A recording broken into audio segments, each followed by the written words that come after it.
ንግሥተ ሳባ። እስካሁን ድረስ ስለ ንግሥተ ሳባ በአገራችንም በውጭ አገርም ብዙ ክርክሮች አሉ። ሁሉም የኔ ነች እያለ ይሻማባል።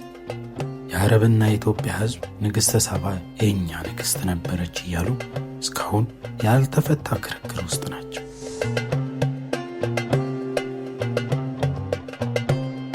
በኢትዮጵያ እንደሚታወቀው ስሟ ማክዳ ይባላል።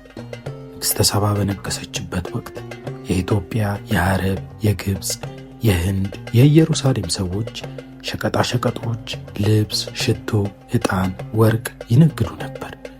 በዚህ ዘመን በኢየሩሳሌም የነገሰው የዳዊት ልጅ ሰለሞን ነበር።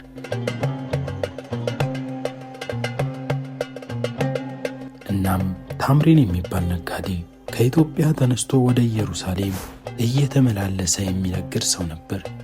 እርሱም ለሰለሞን የሚሆን እንጨትና ወርቅ ከኢትዮጵያ ገዝቶ ወስዶ ለሰለሞን ካስረከበው በኋላ ሲመለስ የሰለሞንን ቤተ መንግሥት ሥነ ሥርዓት ጥበቡንና ክብሩን ሁሉ ለንግሥተ ሳባ ነገራት።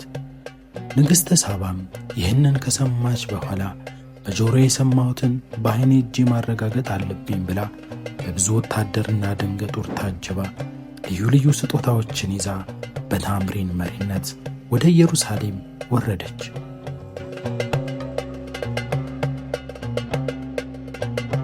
እናም በደረሰችም ጊዜ ሰለሞን በክብርና በደስታ ተቀበላት። እርሷም ይዛ የመጣችውን ስጦታ አበረከተችለት። ሰለሞንም መርጦ የተለየ ማረፊያ ቦታ ለእሷና ለዘመዶቿ ሰጣት። ሰለሞን ስለ ንግሥተ ሳባ ክብር ትልቅ ግብር አዘጋጅቶ ወደ ግብሩ ጠራት። ዙፋንም አዘጋጀላት። ግብሩም በጥሩ ሁኔታ ካለቀ በኋላ ሊያናግራት እርሷ ወዳለችበት ዙፋን ተነስቶ ሄደ። እሷም እንደዚህ አለችው፣ የጥበብህን የሥራህን ነገር እዚህ ሆኜ በዓይኔ ተመለከትኩ። በአገሬ ሳለው ከሰማሁት እጅግ ይበልጣል እያለች መደነቋን ገለጠችለት። ከዛም ወደ ማረፊያዋ ለመሄድ ብትጠይቀው መሽቷልና እዚሁ ደሪ ብሎ በዚያው ሌሊት በፈቃደ ሥጋ ተገናኝተው ንግሥተ ሳባ ጸነሰች።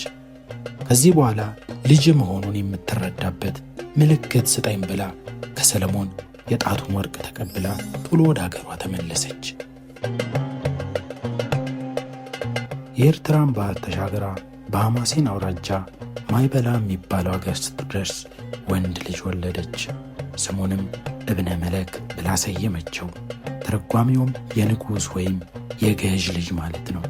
በዘመን ብዛት እብነ መለክ የተባለው ሁለት ቃል በአንድ ቃል ምኒልክ ተባለ። ሌላም ስም ነበረው እብነ ሐኪም የሚል፣ ይህም የብል ልጅ ማለት ነው።